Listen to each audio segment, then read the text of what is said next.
quatrième péché, l'envie. Donc l'envie, en fait, je l'associe à tout ce qui est emailing, parce que quand on a créé le site, sans commettre un péché d'orgueil, quand on a référencé le site, sans commettre un péché de paresse, et quand on a acquis du trafic, sans commettre un péché de luxure, eh bien, on va mettre en place des actions de communication sans commettre un péché d'envie. Alors pourquoi? Parce qu'en fait, l'emailing, on se dit, mais finalement, ça ne coûte rien d'envoyer des emails. Alors on va envoyer, on va envoyer, on va envoyer, on va envoyer. Donc là, on a un peu, je ne sais pas si pour ceux qui ont fait un peu de ping-pong ou un peu de tennis, c'était les espèces de robots là, qui envoyaient des balles au kilomètre. Et donc, on bombardait, on bombardait. Et donc ça, c'est la méthode qu'utilisent beaucoup de gens, hein, c'est je bombarde. Et du coup, sur le nombre, il y a bien un certain nombre d'autres qui vont réagir. Et à l'inverse, à gauche, on a, donc là, notre marketeuse, en fait, il y a la mauvaise conscience de vas-y, vas-y, bombarde, bombarde, bombarde, ça coûte pas cher, bombarde. Puis à gauche, la bonne conscience, elle dit non, non, non, personnalise. Personnalise. C'est mieux de personnaliser. T'en envoies moins, tu fais des choses un peu plus concrètes, les gens se sentent un peu plus en affinité. Et donc, tu maximises. Il y a 10 ans, c'était un peu l'Eldorado, tout le monde envoyait n'importe comment. Aujourd'hui, il y a plein d'adresses, vous voyez tous, vous êtes sur Gmail, etc. Gmail vous met directement sans vous demander votre avis, les emails un peu plus commerciaux dans un onglet, qui est un onglet, en fait, il vous sépare vos emails un peu individuels, votre famille, vos amis, etc. C'est des trucs un peu commerciaux. Même des fois à votre insu, hein, c'est-à-dire vous aimeriez bien recevoir vraiment votre newsletter d'un site dont vous êtes vraiment friand, etc. Non, mais Google a décidé de... Ah, je ne sais pas. Donc voilà, si on personnalise, on donne un certain nombre d'indicateurs positifs aux fournisseurs d'accès pour qu'ils vous mettent du bon côté de la boîte. Et puis si vous arrivez en boîte spam ou en boîte de courrier indésirable ou dans la boîte un peu commerciale, il y a très très peu de chances que les internautes décident d'ouvrir. Donc d'un côté vous avez 20% d'ouverture, de l'autre côté vous avez 0,1. Il y en a quelques-uns qui commencent et qui... voilà. Entre 0,1% et 20%, il y a 200 par rapport de 1 à 200. Donc, alors si on se met dans une logique très très intelligente autour de l'email, finalement, on a un prospect, ce prospect il devient client, et puis on finit par le perdre.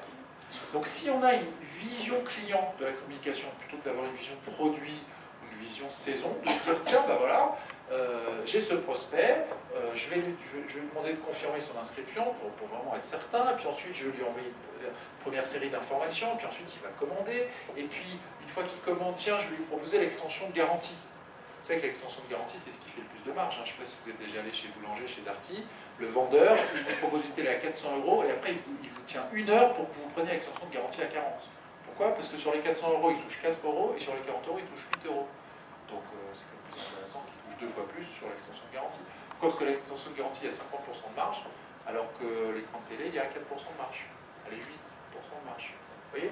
Donc c'est génial. Un mois avant la date anniversaire, un email automatique qui dit bonjour. C'est quand même dommage de perdre la garantie. Donc pour 45 €, on fait une extension de garantie sur la deuxième année. Quand on a acheté un produit un peu fiable, on se dit ah ouais c'est vrai quand même. Ça c'est 100% de marge. Parce que les produits fiables en fait ils ne cassent pas. Il y a toujours un qui fait tomber dans les toilettes, etc. Mais le taux de réelle consommation de cette extension de garantie est extrêmement faible. Donc la marge est extrêmement forte. Donc c'est important de mettre en place ces logiques, l'extension de garantie qui est ici. Voilà, par exemple, vous avez acheté un appareil photo, hop, c'est le mois de mai, je vous propose une deuxième batterie, parce que ce serait con là quand on est au safari, de louper les lions, alors que si on avait la deuxième batterie, on pourrait le faire plus facilement. Et puis en septembre, un petit mail qui dit tiens, tu as plein de photos de souvenirs de tes vacances, allez, une petite imprimante photo. Et puis en décembre, ah bah tiens, papier photo. Et sur un appareil photo Sony, il y a à peu près 5% de marge. Sur le papier photo, il y a 60%, sur l'imprimante photo, il y a 40%. C'est quand même dommage que Sony s'arrête à l'appareil photo sur lequel il fait 5% de marge.